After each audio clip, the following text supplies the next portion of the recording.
Now, when I was growing up, my brother and I, we shared a room together. Sometimes that was a good thing because especially when I was little, like when the thunder and lightning would crash, I would get scared and I'd jump into his bed like, I need to sleep with somebody else because I'm too afraid to sleep in my own bed. But then there were other times where it was bad because there were times where my brother and I would get annoyed with each other. Then there are other times where we would just get plain mischievous. Anybody else ever get mischievous with your brother or sister, whoever was sibling, no matter who it is? Well, I remember that with my brother and I, McDonald's used to give out really cool toys. That's what I remember growing up. Now they give you like a piece of paper, and it's not that important. But I remember they had this cool toy, and I have a picture of this toy. They used to give out these sports balls, and we actually had that soccer ball, the one right there on the left. That thing was the best toy I think I've ever gotten from McDonald's because we used to use that thing for all kinds of things. If we would have friends come over, we'd play hide and seek in the dark, and the ball would be what we would tag people with, so we would hit our friends with it in the dark. This was the ball we used when we played baseball inside the house. Anybody ever do that besides me? Anybody? My mom didn't know that was going on, but she saw some dents and wondered where they came from, baseball in the house. But we used that ball, it was cool. But then also we used this ball that one day I had an epiphany. We were laying in our beds at night, and I was looking up towards the ceiling, and I saw that our ceiling fan was spinning.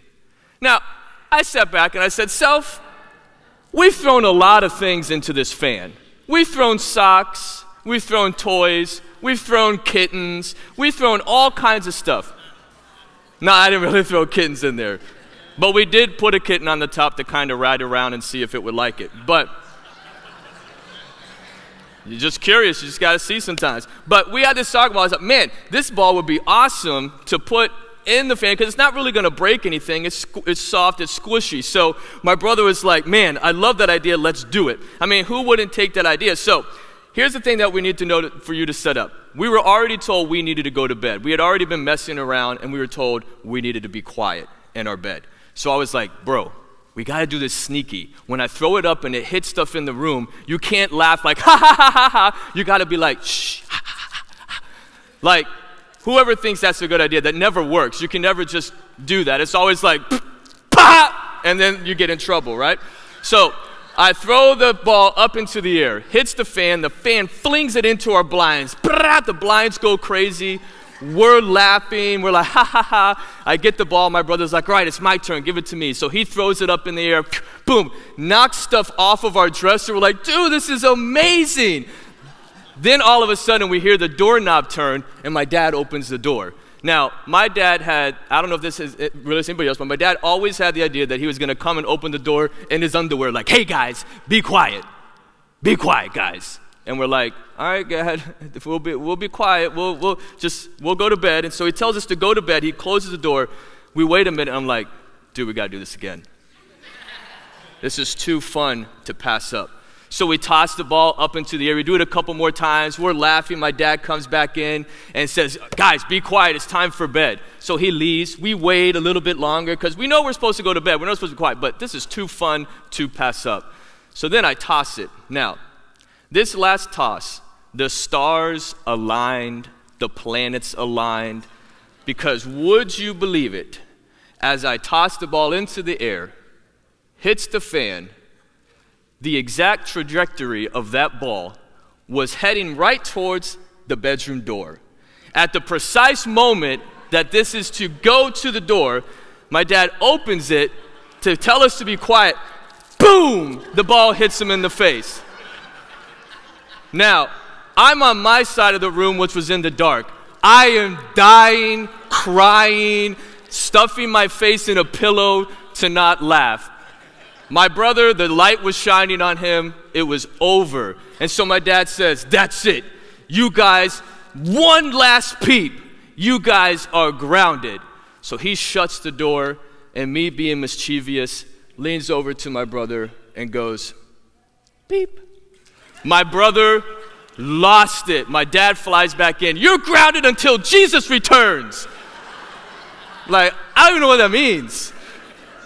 I'm still grounded, I guess. He hasn't returned yet. But here's the thing that I'm getting at. Here's the reason why I share this story is that my brother and I, we knew what our Father expected from us. We knew we needed to obey him. But guess what? We wanted to do what we wanted to do.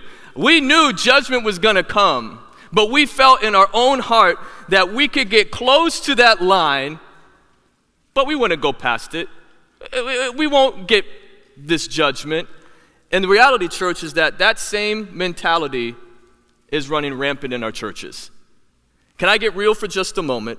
There are many believers who have been saved, clean, sanctified, and justified, made new, yet they continue their sinful actions, right? They believe that since they are saved and baptized, they're free to flirt with sin and feel that because they're saved and redeemed, they're not going to face any judgment from God.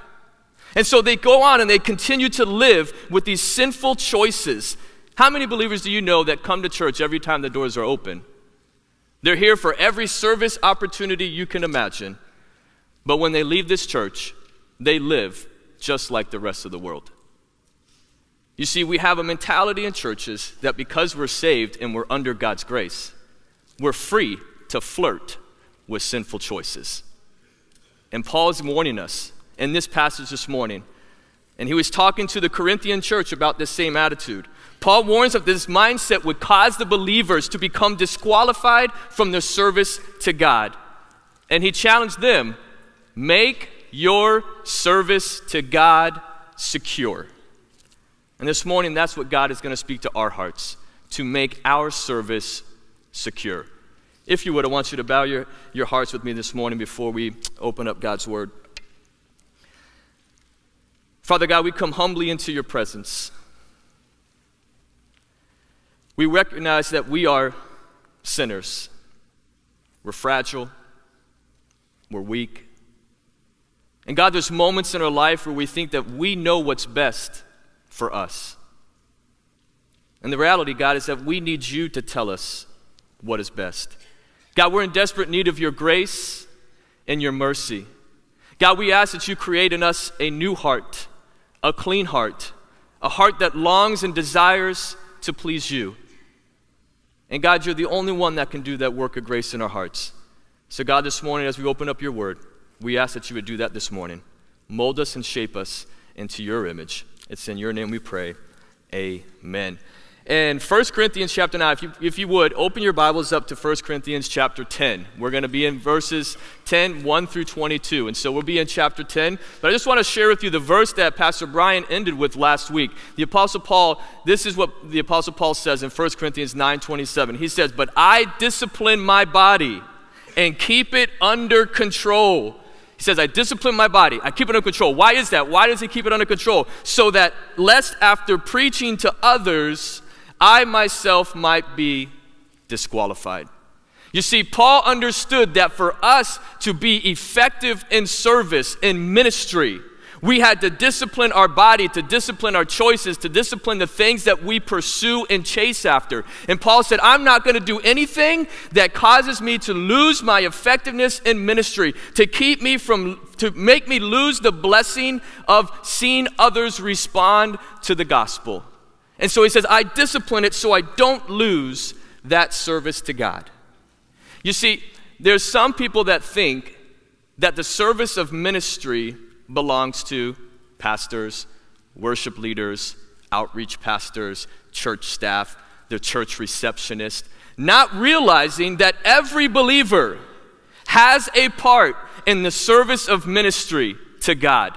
That all of us bear the responsibility. How's that, Brad? Well, 1 Peter 2:9, check out what Peter says. He says, but you are a chosen race, a royal, what is that next word? Priesthood. That means all of you have the role of priest. What was the role of priest? To serve and to tell others about God, to do ministry. Now go on, look what it says. You are a priest, royal priesthood, a holy nation, a people for his own possession. Why is that? That you may proclaim the excellencies of him, the excellencies of God, who called you out of darkness into his marvelous light. All of us bear the responsibility to be in ministry, to tell people, look, I was walking in darkness, But Christ stepped in and brought me into his marvelous light where I've been saved, redeemed, glorified, sanctified, justified, and made new. And all of us have the responsibility to proclaim that message. Look, God has changed my life. He can change your life. All of us bear that responsibility. And you don't have to be a pastor. You don't have to be a church worship leader. You don't have to be that. God wants you to be you, but proclaim the goodness of God to others. Are you with me this morning? Are you with me? Okay, so Paul tells us this, and he challenges us, each and every single one of us, make our service secure.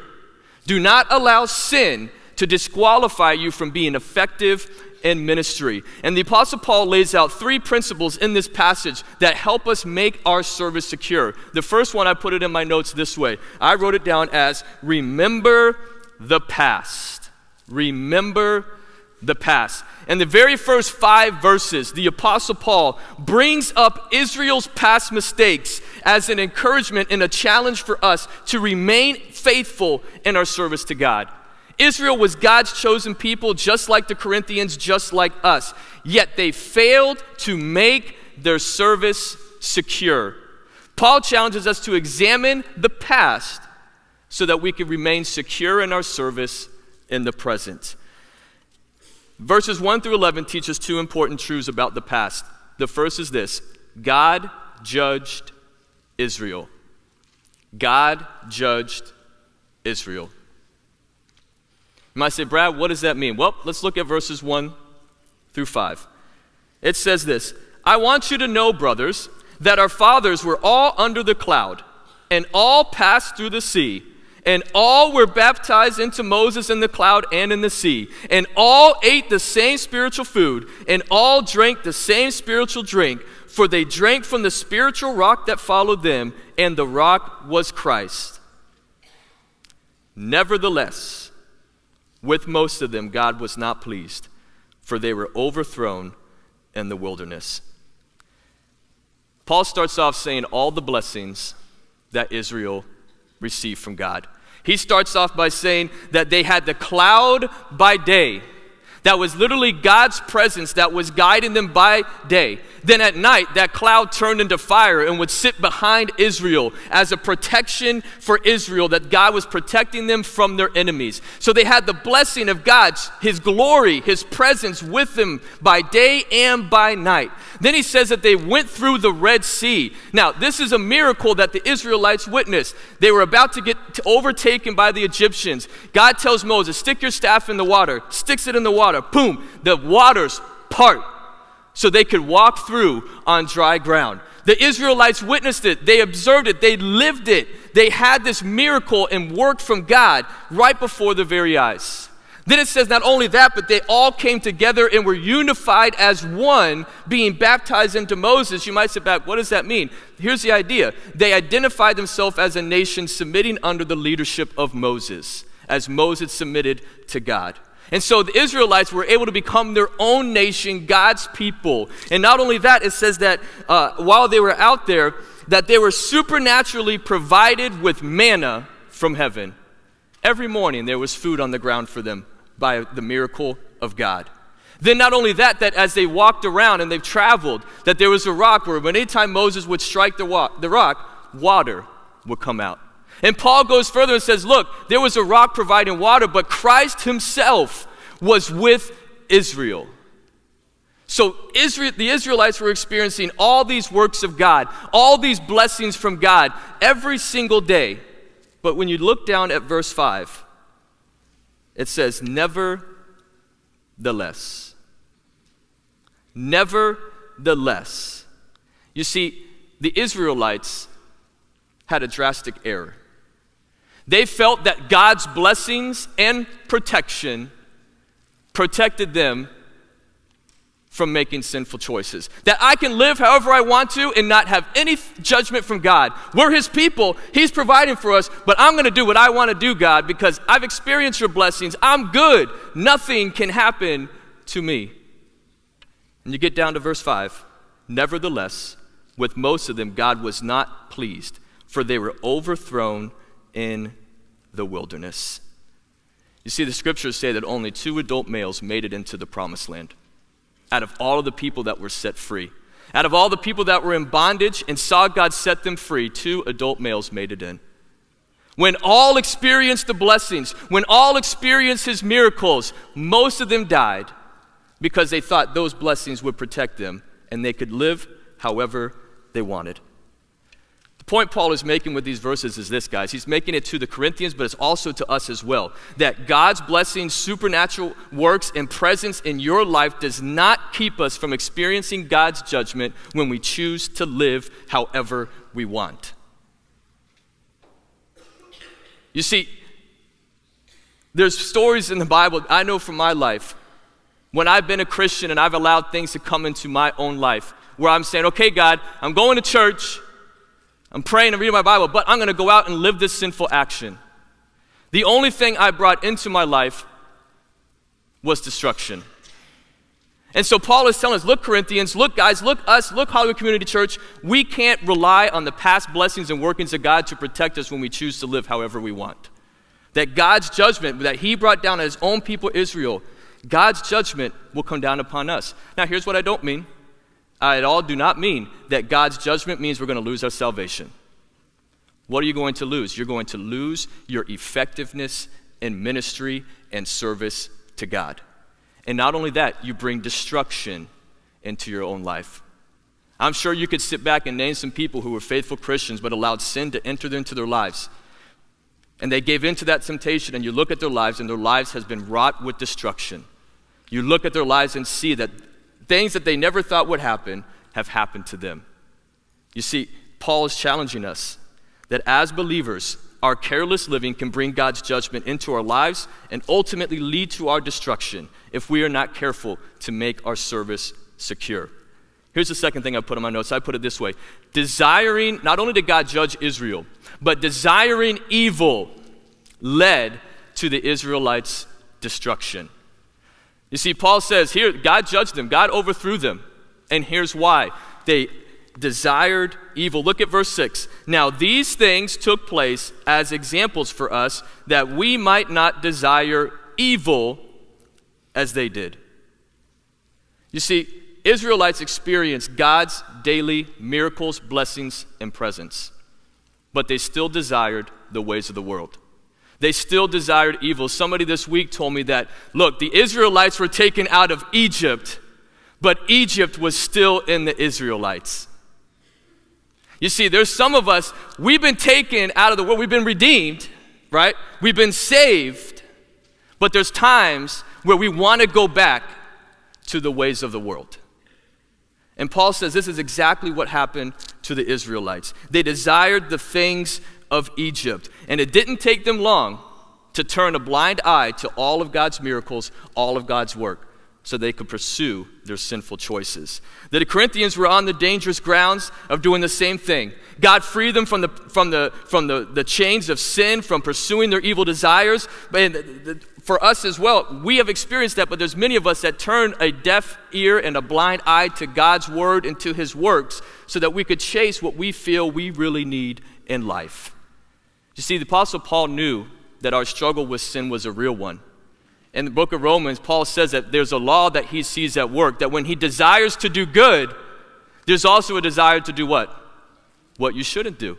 And so Paul says that there's this struggle that each of us have, and that for us, if we are not careful to keep that under wraps and to make our service secure, we're going to give way to sinful actions that will impede and make our ministry ineffective. And so we're going to look at 4 things that the Israelites desired. First one is this: idolatry. It's the first thing that the Israelites allowed into their heart. It says this in verse 7, "Do not be idolaters as some of them were. As it is written, the people sat down to eat and drink and rose up to play." Paul makes this reference when he says that they desired to eat, the people sat down to eat and drink and rose up to play. It actually comes from Exodus 32. And some of us, we may know the story about what happened, but some of us may not. Here's what happened. Moses led the people of Israel out. And God told Moses, I want you to come up on top of Mount Sinai. I'm going to meet with you. I'm going to give you instructions for how you can love me, for how you can serve me, so how you can keep yourselves holy, separated, and set apart from the other nations. And so Moses goes on top of this mountain. Well, the Bible says that he was on this mountain for 40 days and 40 nights. And while he was up there receiving instruction from the Lord, the Israelites sat back and said, you know what? We don't have time to sit here and wait. God's not working on our time. This is taking too long. We want a God that's different than this. And they came to Aaron and they said, Aaron, can you please make us an idol so we can worship this idol? Because this God thing over there, we don't know what happened to Moses. And you know what? We don't have time for this. We want to go with what we feel our God should be. So Aaron said, give me all the gold. They made a golden calf. And then when they made the golden calf, Aaron said, all right, let's come. I'm going to build an altar and we're going to make a sacrifice to the Lord. And so they make the sacrifice to the Lord, and it says they ate, drank, and rose up to play. You see, this idolatry that they had, when it uses the word play there, the word play actually refers that this idol worship, this idolatry, led to sexual immorality. And so the Israelites were sitting back that, you know what, God isn't working on our terms. We need to do something different. Now, I'm going to make this very practical. You might sit back and say, Brad, I'm not worshiping idols. There's no golden calf that I bow down to. Yeah, but here's what we do, church. Here's how we do this. We feel that God should operate on our terms, right? We are not willing to accept him as he is. When he doesn't move in a way that satisfies us or in a way that we like, we replace him with something that we think will give us what we're looking for. And so for some of us, it's a relationship. For others of us, it's a hobby. For some of us, it's our career. And so when God doesn't operate when we think, we fill our lives with something else that isn't God. And we do the exact same thing. God's not moving fast enough, so I'm going to chase after this. And this is going to give me joy. This is going to give me satisfaction. For many, we think that God doesn't truly care if we give in to our sinful actions. And that just makes him a God he isn't, right? If we say, I can be a Christian, but I can hang on to my party life. I can be a Christian and I can give in to sin, and God still loves me. He's that kind of a God. No. That's not the God of the Bible. God of the Bible says the Lord disciplines those whom he loves. He does care about how we live. Just because you're saved, redeemed, baptized, and serve doesn't mean you can live however you want. Here is the truth. God desires all of our affections above everything else. He desires all of our priorities above everything else. And when we don't give him that, when we put something and elevate it up above God, that becomes an idol to us. And so it doesn't have to be a golden calf statue. It can be whatever takes the place of God in your life is what comes idolatry to you. Here's the next thing that they got involved in. I put it this way. Sexual immorality is what they got involved in. Verse 8 says this, we must not indulge in sexual immorality as some of them did, and 23,000 fell in a single day.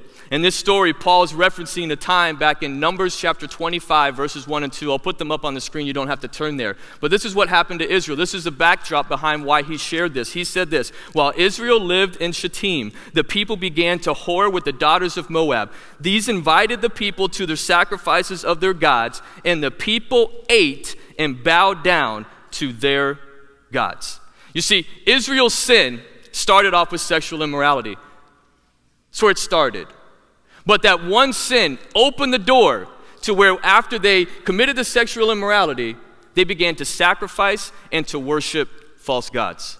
You see, Israel opened the door to sin in one area of their life and thought, this isn't going to affect me. Nothing's wrong with this. This is okay. And then that one sin led them to the next sin, to the point where they forsook the God who did all those miracles and blessings in verses 1 through 5 and began to worship this thing that wasn't a God. And the Apostle Paul points out, just like Numbers did, 23,000 fell in one single day.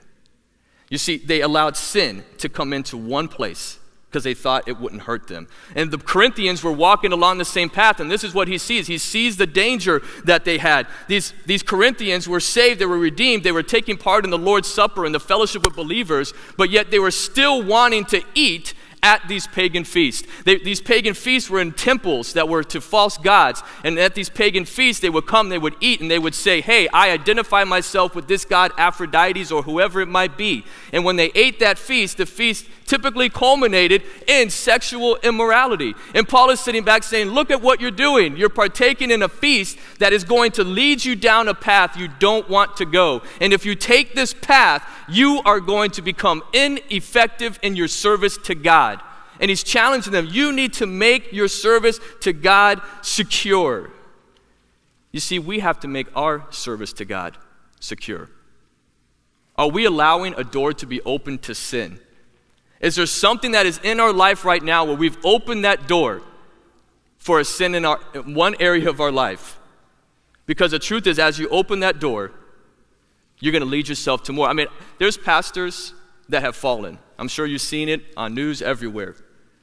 One of the things that people say when they fall from ministry, when they fall into the sin, one of the things they say is, well, you know what? I never thought it would go that far. I never thought that would happen to me. And what is that? It's the idea that we can flirt with sin and not think that God's judgment will come upon us. That we can flirt with sin and that we are strong enough to not have it go any further. It's a spiritual pride that the Corinthians have. It's a spiritual pride that we have. We must learn from Israel's example so we can make our service secure. Here's the third thing they did. They put Christ to the test. Verse 9 says this, we must not put Christ to the test as some of them did and were destroyed by serpents. Paul reminds us when the Israelites were wandering out in the desert, in the wilderness, and they complained to God. They sat back and they say, God, why did you bring us out here to die? There's no food or water, and the food you are providing, we loathe it. We hate your miracle bread. God, I want you to hear what they're saying to God. God provided manna, food from heaven. It was like every morning you looked out and there was loaves of Wonder Bread on your grass. Every day there's Wonder Bread. It came from God. And they sat back and said, God, I know you're performing a miracle. We didn't have to bake it, make it, do anything to get it. You just provided it for us. And God, we don't like that. God, I know that we don't have water in this wilderness, but anytime Moses touches that rock, water just comes out. But God, we don't want that water. God, we want Egypt's fruit punch. God, we want Egypt's filet mignon. Because that's better to us, God. You don't really know what you're doing in our life by having us do this. You see, the Israelites craved their old life instead of embracing the new life that God had given them. He set them free from the bondage of slavery. He set them free to bless them as his own children, yet most of them rejected him. And as a result, he brought judgment upon them through the serpents, allowed serpents to come and bite them.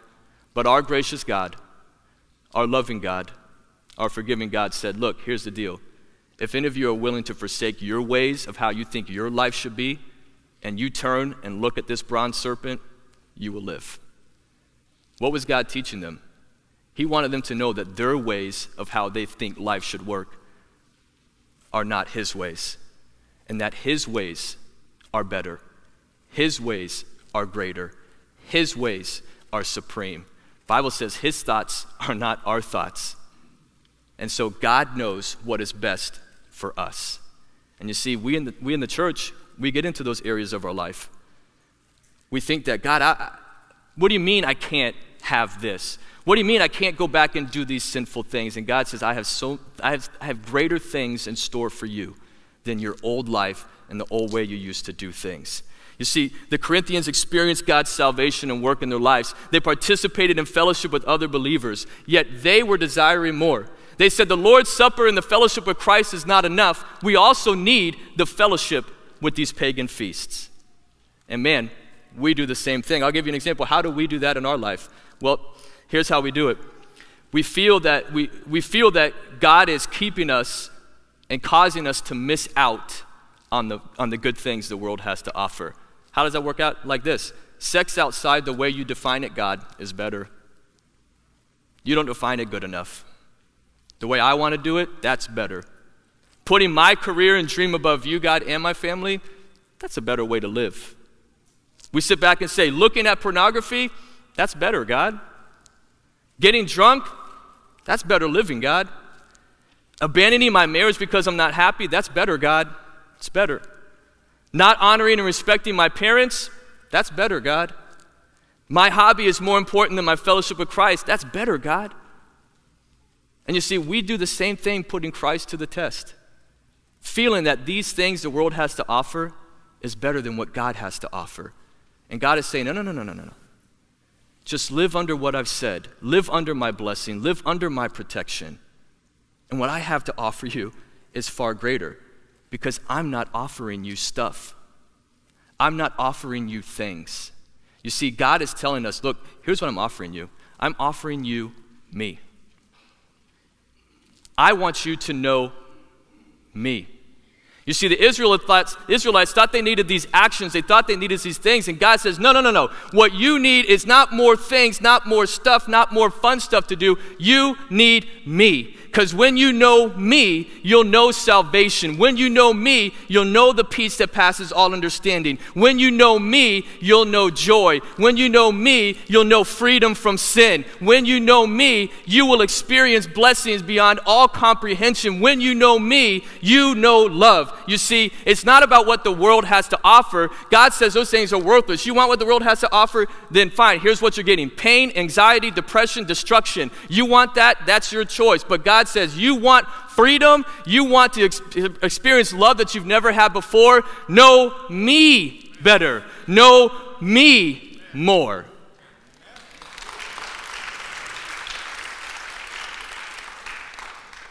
You see, we don't need more things.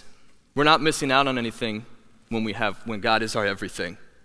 You see, when we keep God first, when he is all we seek more and more, when he is all we want to know more and more, guess what?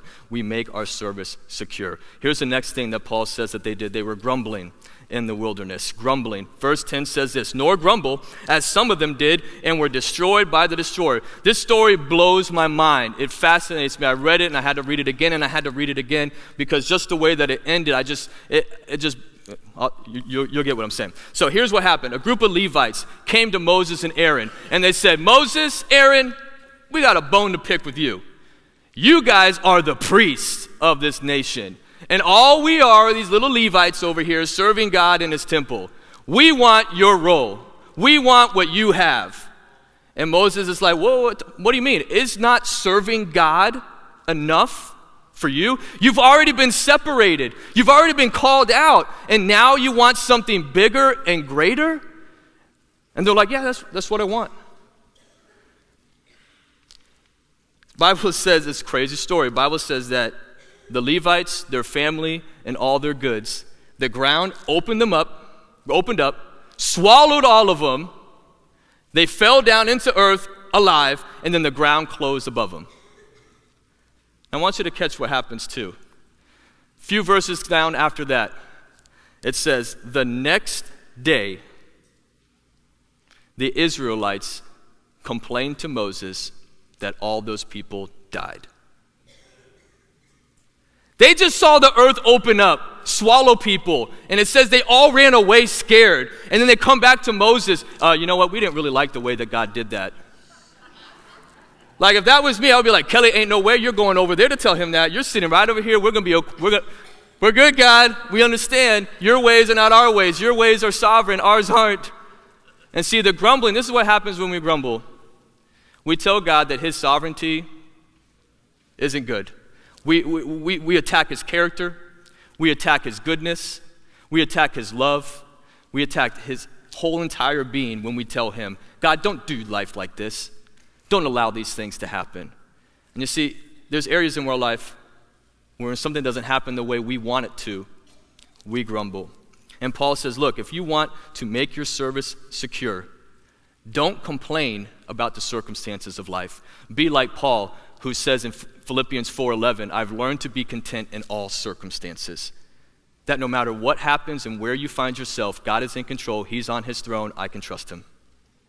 That's the attitude we have, not, I didn't get my way. God's ways are always better. Here's the next thing I put down in my notes. The second principle this whole passage teaches is this. Remember your confidence. Remember your confidence. Here's what verse 11 says. Now these things happened to them as an example, but they were written down for our instruction, on whom the end of the ages has come. Therefore let anyone who thinks that he stands take heed lest he fall. Paul says, I'm bringing up Israel's past so that you can understand one thing, that you can learn from their examples, so you could see the way, the evil things they desired, stay away from that. Use this as an example to help you move forward and keep your service to God secure. He also wanted them to see that when they trust in their own spiritual pride and power, that path will always lead to destruction.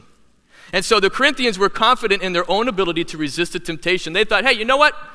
I participate in the Lord's Supper and the fellowship of Christ. I can go to these pagan feasts and nothing bad is going to happen to me. There was a spiritual pride there that they thought, I have the power to resist temptation. I can sit in the midst of temptation and not have any ill effect on my life. And there's many in here that think because we come to church, because we volunteer, because we sit in a life group, because we're here at church every time the doors are open, we participate on church work days, that's all we need to keep us from giving into sin.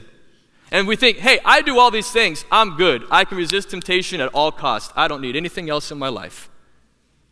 The moment you begin to think that you stand, take heed before you fall. Because the story of the Bible is not we stand tall and God just decided to give it all for us. The story of the Bible is we fall and then God steps in to pick us up to live for him. That's the story of the Bible, that all of us, our natural desire, there's none that does good, no, not one. That means everybody, every little body in here does not do good left to their own thinking.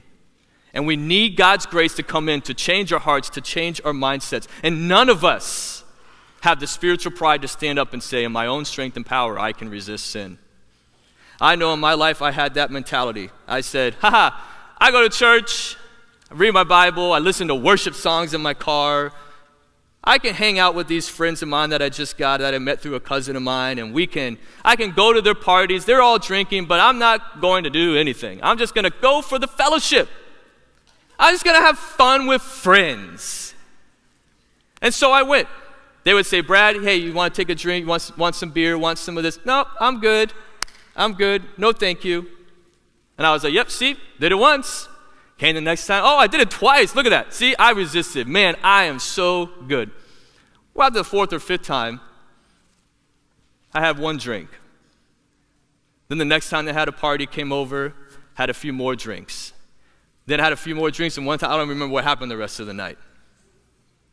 You see, here's what happened. I was relying on my church activities and God's blessings. I counted on those to help me overcome temptation. You see, trusting in your church activity, trusting in the fact that you were saved and you're now being redeemed and you're not choosing to live for God and trust in his power, you will end in destruction. You see, after that moment, alcohol for a period of time had a hold on my life, and it brought destruction in my life. And it wasn't until I looked to God and said, God, I repent, I confess, I give it to you, help me, that God gave me the ability to resist it. You see, my spiritual pride led to my fall. And Paul is warning the Corinthians about the same thing. Paul provides two ways to remember our confidence. He gives two things. First one is this: our temptations are normal. Verse 13, our temptations are normal. Verse 13 says this: no temptation has overtaken you that is not common to man. Paul is assuring the Corinthians that, look, the temptation to go to a pagan feast is not new to you. It's not a new struggle. It's not something that just came on the blue. It's a normal temptation, and that's not unique. And just because it's not an excuse for you to give in to something just because you think this is a unique temptation to you. There's many believers that love to use the excuse that, well, nobody understands my temptations, Brad. There's nobody that has the temptation that I have. And so when I give into it, look, Brad, nobody knows it. It's something that only I deal with. No. God's word says, no temptation has overtaken you that is not common to man. That means the thing you wrestle with, that one temptation that maybe keeps tripping you up, catch this, there are other people who struggle with that. You're not the only one on planet Earth that struggles with that temptation. And catch this, there are believers who struggle with this and they overcome the temptation. You see, Satan is very good about making it seem that we're the only ones that deal with this struggle. And because we deal with it, there's no way you can overcome it. Just give into it because it's just unique to you. And Paul says there is no temptation that is just special that nobody else has gone through. So none of us have an excuse. And I want you to find hope, and I want you to find comfort in that there are believers who struggle with what you struggle and have victory over that temptation. It doesn't mean that temptation never rears its big ugly head. That's not what it means. But as they look to their confidence, they can overcome it. You see, you might say, Brad, how do I overcome that temptation? How do those believers overcome that temptation? They remember this truth. It's the next thing in your notes. God is our strength. You see, Paul wants us to remember our confidence, and he reminds us, confidence is not in us. Confidence is in God. Look at what 13 says. The last part of verse 13 says, God is faithful, and he will not let you be tempted beyond your ability. But with the temptation, he will also provide the way of escape that you may be able to endure it. You see, the confidence to overcome that temptation is not found in our own strength or in our own power. It is found in God alone. Notice Paul says that God is the one who is faithful. He is always ready to help us when we're tempted. He's always ready to be there, to be our strength, to be the power that overcomes temptation. And so our confidence should be in God, the faithful, instead of us, the unfaithful and the weak. Paul wants us to remember who our confidence is. And not only that, God is powerful and faithful to deliver you every time you trust him. But not only that, but he also says he will deliver us and he won't allow us to be tempted beyond our ability to control it with his help. You see, many believers have this, and you might have heard something similar to this. Brad, I've had an anger problem my whole entire life. And yeah, you know what? My anger gets me into trouble. My mouth gets me into trouble. But guess what, Brad? That is just who I am. I've always had that thing, and I'm always going to have that thing, and I'm always going to give in to that thing. So you just need to be okay with me giving into that anger problem. And what Paul says here is that every temptation you have, there is a way to resist it relying upon God's power. That you don't have to give in. That this temptation is not something that you have to do because you can't stop it. Paul is wanting us to get rid of that idea that, look, every temptation you have, Corinthians, it was the pagan feast. For others of us, whatever that temptation is, you can overcome it through Christ's power. Not only that, not only does God provide the strength to resist it, but every temptation, God provides the way of escape. What is Paul getting at? That our confidence to resist temptation and to make our service to God ineffective is to understand that as we trust God in those temptations, he will get us through it, we can overcome it, and he knows the plan of escape. But we have to seek him in those temptations. Fred Fisher, he wrote a commentary. He made two great statements about this idea. Because many believers struggle in this. We want God to give us victory over temptation, but the moment we're tempted, we don't pray, we just give into it. We don't rely on God's strength. And look at these two quotes he makes. He says, if sin came, it was not because they did not have the power, but because they did not use it. I can sit back and look and say, there's so many times in my life where I trusted in my own power and how silly it was for me to think that I wouldn't fall when I was trusting myself. And I've seen the times in my life where I was tempted and I say, God, I'm being tempted with this. Give me what I need to resist it. And seeing God get me through the temptation without giving in to sin. Here's the next statement he makes. Sin cannot overpower us. We can overpower it. We do this not with our own strength, but with the strength that God provides. So how do I not overcome? How do I overcome temptation and not give in to sin? Here's what it is. Put your confidence in God, who is faithful, who is your strength, who is your deliverer. Here's the third thing the third principle that this passage teaches. Remember your God. Remember your God. Paul takes the last section of verses from 14 to 22 to specifically call out what the Corinthians were doing, because he sets it all up. He warns them of Israel's past. He tells them what they actually did. And then here he uses this as an opportunity to say, here's exactly what you're doing that is bringing you close to that line where you're about to bring destruction upon yourself. And these last verses hit upon that. They were eating at these feasts. And Paul knew if they continued in these feasts, they would give in to sin, and God's judgment would come upon them. There's only one person that deserved all of their affection, and that was Christ. And so there's two principles that I have about remembering our God. The first one is this: sit at the Lord's table. Sit at the Lord's table. I'll read 15 to 22, and then I'll explain briefly what Paul was getting at. He says this: I speak as to sensible people. Judge for yourselves what I say. The cup of blessing that we bless, is it not a participation in the blood of Christ? The bread that we break, is it not a participation in the body of Christ? Because there is one bread, we who are many are one body, for we all partake of the one bread. Consider the people of Israel. Are not those who eat the sacrifices participants in the altar?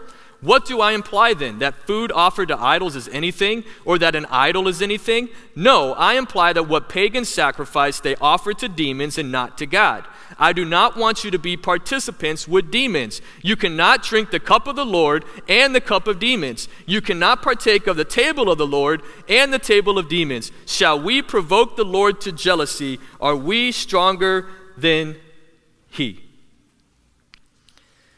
What is Paul getting at? I have two tables that I set up here on the stage. Okay, I'm going to illustrate this for you guys. We have one table that's identified with Christ, one that's identified with idols. Here's what the Corinthians were doing. They were taking part in the Lord's Supper. They were saying, man, we love the fact that Jesus shed his blood on the cross for us. We celebrate that. We thank him for that he was willing to be our sacrifice. Man, his body, the bread. Man, we celebrate his whole life, his incarnation, being born, the ministry he had, the way that he lived, that he was God in the flesh. We celebrate that. That's awesome. We love Jesus. We identify with Christ. We're sitting at Christ's table. Christ is our host. We love you, Jesus. Man, Brother Jose, I love you too, bro. This is awesome. Anything I can pray for? Yeah, that's awesome. Then they would get up and come over here to some idol, to another god.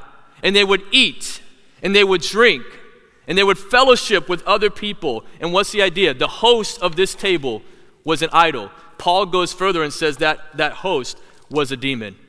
And so you had these Corinthians partaking, identifying, saying, hey, we're Christians, we love Christ. Then they're coming over here, hey, Aphrodite, yeah, I'm a Christian, but you know what, I'll still partake in this feast, we'll still have a good time. And Paul is saying, no, do you not understand what you're doing? You're identifying yourself with sin, with demons, and you're telling people that you identify with the ways of the world. And God, our God, is a jealous God. He will not share his glory with any other.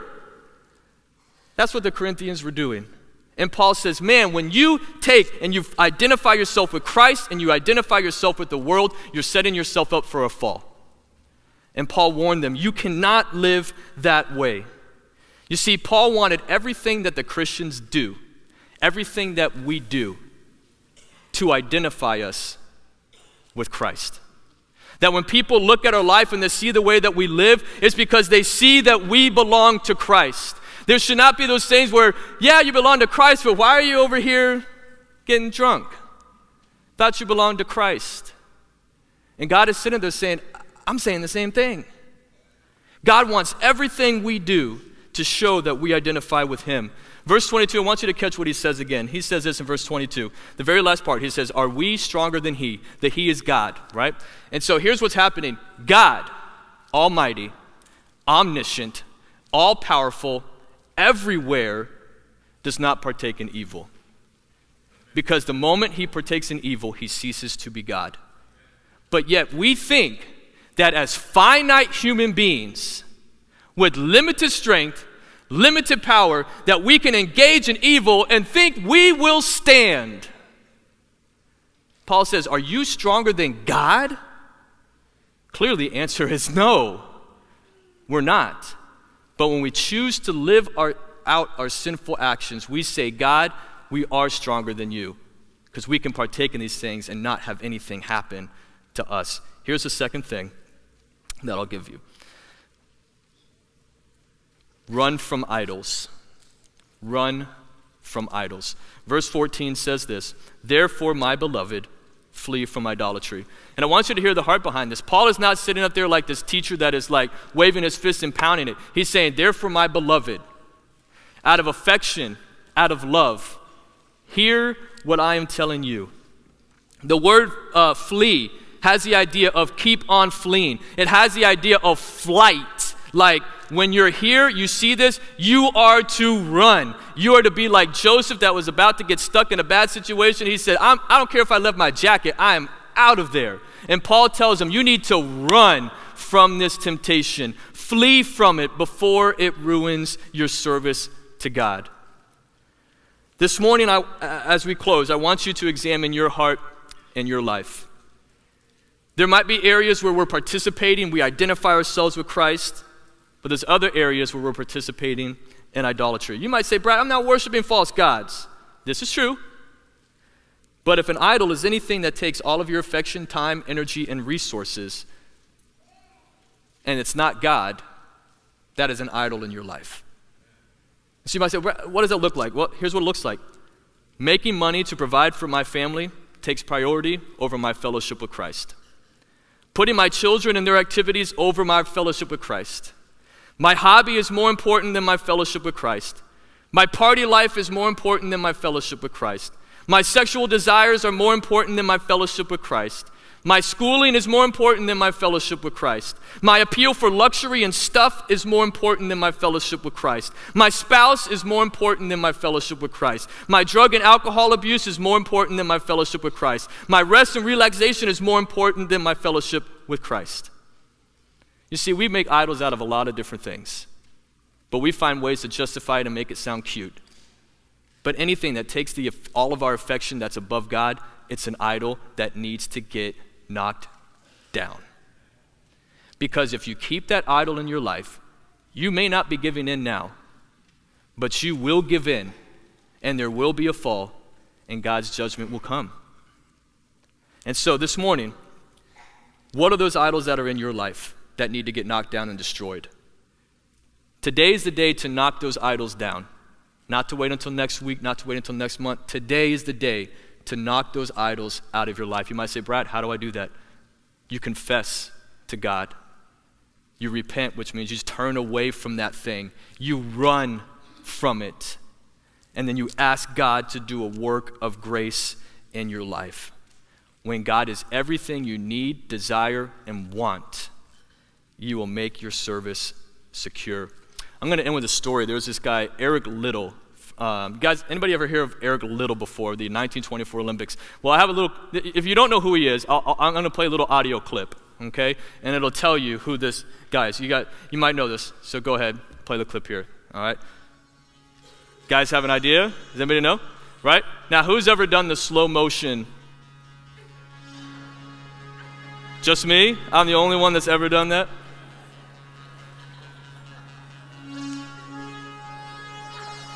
Right? We do that. All right, go ahead, stop it. You can stop it. But I want to tell you a cool story about this guy, okay? 1924 Olympics came. He was like the best athlete, runner in the 100 meters. And Great Britain was like, yeah, our guy's going to go compete in the 100 meters. He's going to bring us home a gold medal. This guy is awesome. Well, then Eric Liddell found out when the qualifying heats would be for his 100-meter race. He found out that they would have to race on a Sunday. Eric Liddell said, Sunday is my time to worship and fellowship with God. I'm not racing. All of Great Britain was mad. They were like, how can this guy not race on a Sunday? They said nasty things about him. And Eric Liddell said, no, I will not compromise my fellowship and worship of God to compete in a race that matters little. He said, fame, fortune, and success that comes with it. Guess what, guys? He said, I am not willing to compromise my worship with God. So he chose not to compete. Story goes that he started to train, found out there was a race he could compete in, the 400-meter race. It was something he never thought about, dreamed about, or had any idea. Trained for it. The day came to the race. A man, before he gets in the starting blocks, and before he takes off, guy hands him a slip of paper. says, he who honors God, God will honor him. It says that as the gun went off, he raced, set a world record time, and won the gold medal in the 400-meter race. And later he would tell his family, man, I thought the 100-meter race was my race, but it wasn't until I didn't compromise my faith that I realized that the 400-meter race was truly my race. You see, we want to hold on to certain sins in our life, thinking they're going to bring a certain result.